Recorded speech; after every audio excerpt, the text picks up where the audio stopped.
Welcome to Crushing Comics. I'm your host, Peter, and we are here to fall in love with my comic book collection all over again. I've got a selection right here of a ever-dwindling stack of wrapped books. And while we open this one up, I think it's just one. Seems like just one book. I want to talk about, actually, my shirt. Again, I love when the shirts inspire the conversation. So I had Ataris as a kid, and I've actually spoken about that on a prior episode. But looking at this shirt today made me think about, do you feel like a kid today should kind of start at the start in terms of technology or really anything, or should they leap right in? And so I thought of that not in terms of video games with my child, but in terms of music. I had this thought in my head that I was going to basically teach her about the history of music as she grew up. And at first we were only going to listen to classical music, and then we were going to listen to oldies, and then we were going to listen to 70s rock, and I was basically going to take her on a journey of music discovery, because it's disappointing and a little bit scary to me to think of children today that just get weaned on children's music, and then they just jump into whatever the current pop music is, and they have everything else as an oldie. I didn't really grow up with that. We listened to what the oldie station was, but I grew up with a love of 50s doo-wop music, 60s, rock and roll, and also Motown, 70s classic rock, and then I grew up in the 80s hearing that music that was new. So I had an appreciation for 3 decades prior of music, and I have a huge love of, favorites from, collection of all of that music. And it's scary to me to think of a kid that grows up today that would be thinking that 80s and 90s music was oldies and then wouldn't even know anything from those prior decades. So and I wish that personally I had known more music from the 30s and the 40s and more classical music, which I just wasn't exposed to in my childhood. My wife knows a lot more of classical music than me, and I've had my eyes open to that over time. And so I didn't really follow through with that. She wound up listening, my daughter wound up listening to the music that I listened to, which turns out to be a lot of Michael Jackson, but she also, heard the Beatles, heard, Amy Mann, all the things that we listen to in this house. So she is getting a little bit of a love of that, and I'm sure I'll continue to educate her. But it also makes me think about video games. If you're a big video game fan, the way that I am a music fan, because I'm not that big of a video game fan in the same way, would you want your kid to just jump right in with PlayStation 4 or Xbox, whatever version of Xbox it is? Because honestly, I have trouble even playing the things, and I know that I'm old now, and so part of me is I can't program my VCR, I don't know how to play this video game, but they're also really complex. So I happened to, one of the first things I unpacked here was my PlayStation 2, and I happened to let my daughter play some games on that, and it's a little intense for her, having never played a video game. She's there's so many buttons, and part of me is I should have probably just started her on my classic Nintendo, which is still working.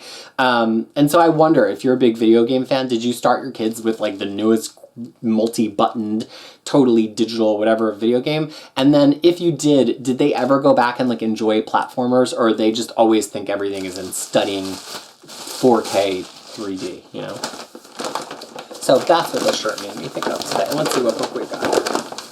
It's wrapped with a lot of paper. Oh, yes. This is Uncanny X-Force, complete series by Rick Remender, and just a killer's row of artists. Jerome Pena, Esad Ribic, Phil Noto, Billy Tan, Brooks. What Brooks is it? Mark Brooks? Did he draw a whole issue? Because he's amazing. Yeah, Mark Brooks and Greg Ticini.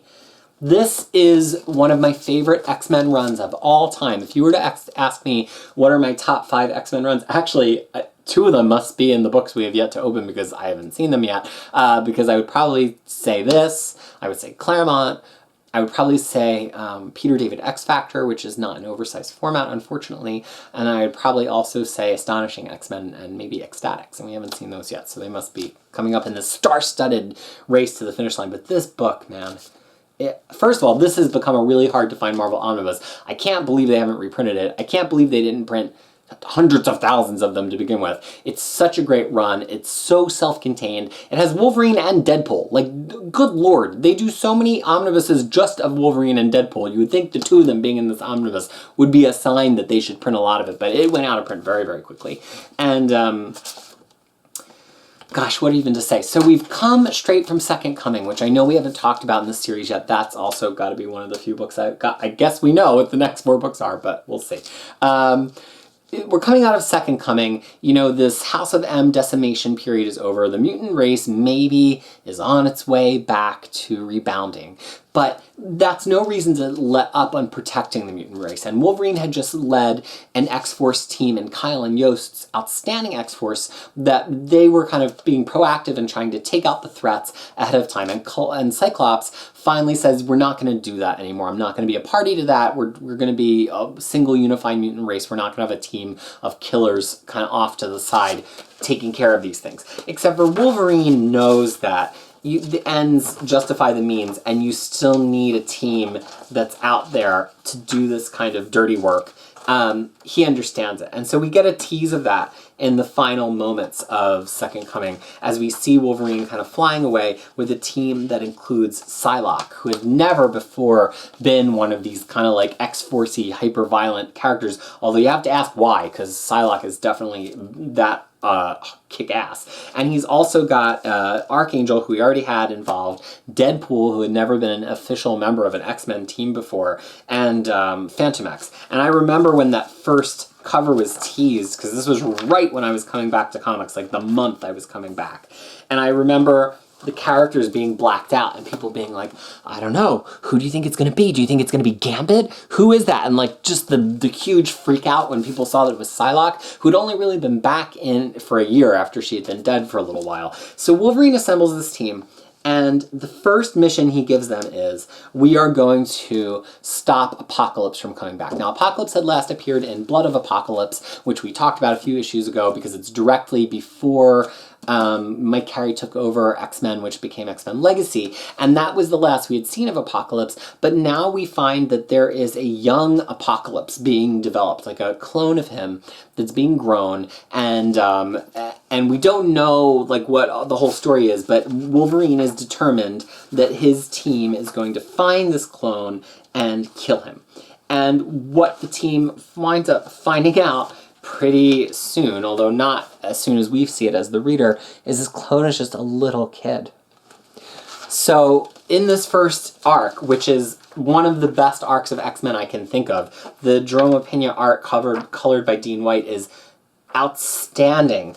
Apocalypse, we see a new set of Horsemen of the Apocalypse, and we have all of this X-Men team, all who have been shown to be people who can pull the trigger and do the deed and kill somebody in the past, all having their shot to kill this child.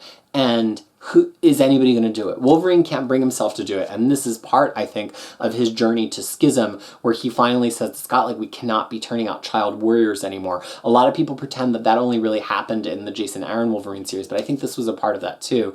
And without spoiling who, somebody on the team seems to have killed the Apocalypse child, and that puts a big rift into the team because not everybody was going to do it. Some people turned down the chance to do it, and it would be surprising to you who turned down the chance to do it and who actually does the deed. So then we get another arc that has them fighting against Deathlocks from the future, which are drawn from Jason Aaron's run on Wolverine Weapon X, and then the big show begins, and that big show is the Dark Angel saga. I talked a little bit a few episodes ago about how the Rise and Fall of the Shi'ar Empire felt like a real saga, not like the Phoenix saga where only a little bit of it happens in space. Rise and Fall of the Shi'ar Empire was like, wow, like 12 whole issues of just crazy, insane, wild X-Men in space action. Well, if you want 12 issues of wild, hard to believe X-Men going bad and teammates not knowing what to do about it action, the Dark Angel saga is the best that has ever been in X-Men. You know, thanks to Apocalypse being back and to the journey that Archangel had been through in the prior Kyle and Yost X-Force series, he's got this darkness in him again, this hard to control monster that's in him again. And because of what X-Force gets involved in the beginning of this book, they set into motion a series of events that eventually leads to Dark Angel or Archangel kind of graduating from just being a former Horseman of Apocalypse to possibly becoming the next Apocalypse. And as part of that, we also revisit the long-shelved Age of Apocalypse continuity in a way that never really feels like annoying or intrusive the way that I usually feel about alternate dimension stuff, because it's a very story directed moment of like, what can we do to stop this apocalypse thing that's happening to Dark Angel? And in it, though, we get some very human moments between our Uncanny X-Force team and the group of characters who are in the Age of Apocalypse setting. And, you know, that apocalypse has been long dead, but they've had to deal with other ramifications of Apocalypse and his extended life. And so they have a lot of things that they can teach the X-Men team about, and some things that some of them wind up coming back to our reality. And it kind of puts that reality to bed, even though an Age of Apocalypse series continues from that point. It's a very different kind of Age of Apocalypse as a result of what happened here in this series. So I'm looking actually for the last page. I don't want to spoil it, so I just want to pick something that's the image of it is not going to spoil. But we get this amazing ending with amazing artwork and of what happens with Angel at the end of this epic, and his love with Psylocke, which I hadn't really bought for a really long time. I kind of was like, whatever. Like, that was a mid-90s thing. All that stuff sucked. I felt it so much in this book, and I cried so hard. Actually, I broke my rule. I'd never buy floppy issues anymore because I came back to this collecting and I said I wanted a bookshelf. And yet I was so enamored with the Uncanny X-Force books as they were coming out that I found a comic book store in my neighborhood, a nasty little comic book shop. The guy was just mean.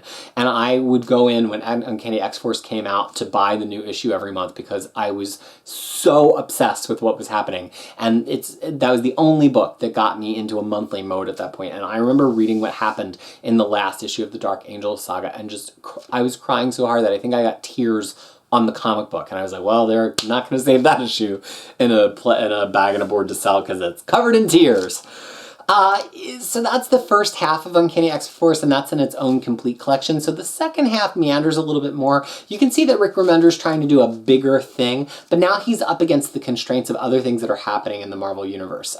Schism happens kind of right around the time that Dark Angel Saga, I forget if it actually happens before or after Dark Angel Saga, but in practical terms of like people reading the book and the order of things happening, it happens after, because Dark Angel Saga was just wrapping up when Schism happened. So there's Schism, and that kind of like puts Psylocke on both sides of this breakup that happens in the X-Men, and then, you know, he's up against Avengers versus X-Men, which is going to shut down the whole line and reboot it. So in some ways, you know, we have this like languorous arc that happens in Otherworld, which I love, from Excalibur, and it stars Megan and Captain Britain from Excalibur, so I liked it, but a lot of people think it was the weakest arc in this book.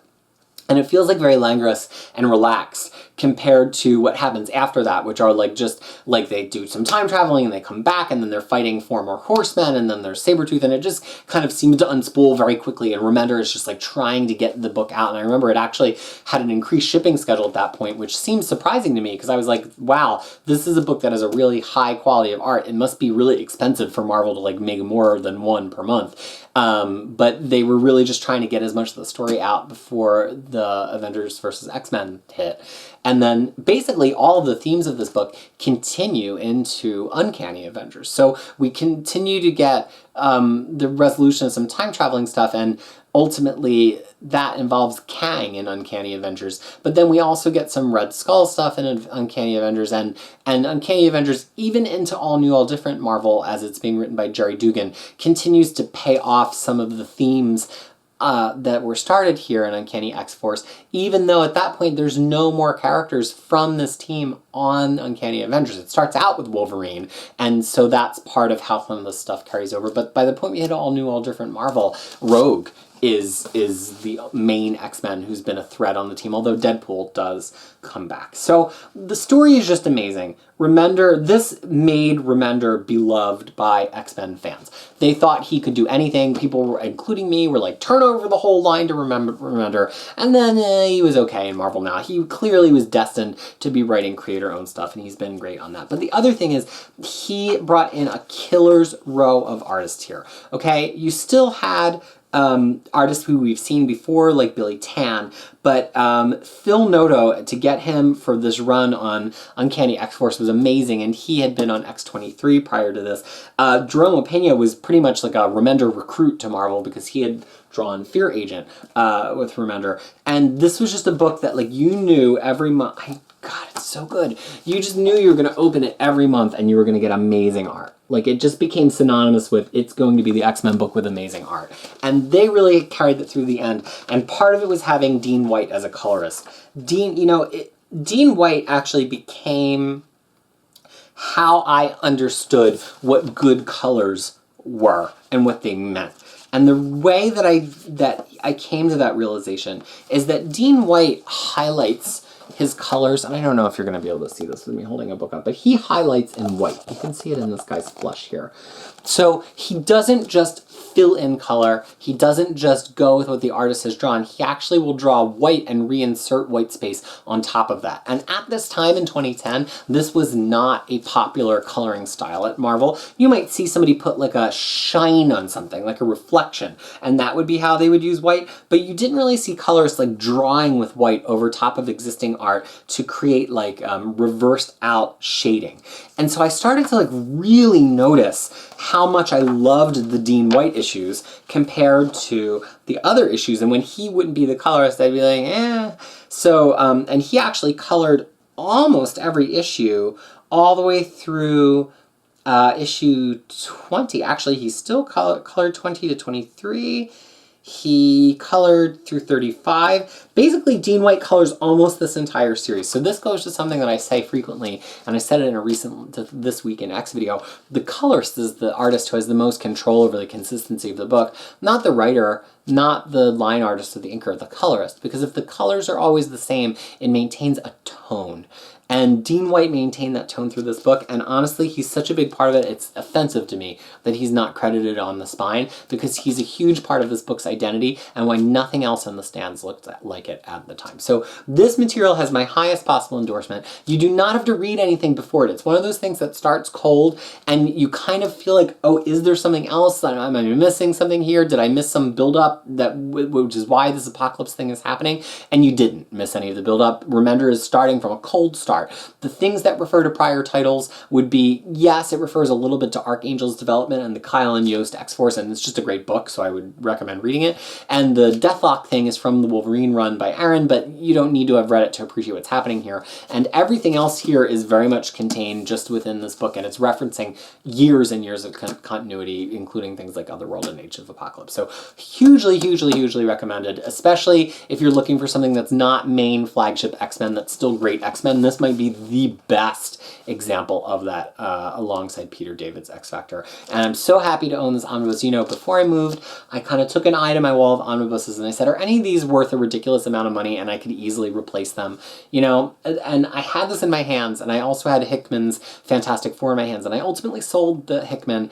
I regret it a little bit because they're beautiful omnibuses, but, you know, I've got that in other formats, and I know I would still read it, but I had this in my hands and I was paging through it, and I just couldn't bring myself to sell this one. Not just because it's X-Men, but because it's so good, and it's so self-contained, and Dean White on colors. So, with all of that, here's the official ceremonial shelving of Uncanny X-Force. The first time, by the way, that a book other than X-Men got the Uncanny adjective, and then of course it got carried forward to Uncanny Avengers. Where is this going to get shelved? Gosh, we're running out of space. Good thing we're almost done. So thank you for tuning into another episode of Crushing Comics, here to fall in love with my comic book collection all over again. Please keep tuning in, because we are a mere 1, 2, 3, 4, or 5 episodes from being done the unwrapping. And then I have to think of something else that I'm going to talk about with you every day. So please continue tuning in. Thank you so much for watching Crushing Comics.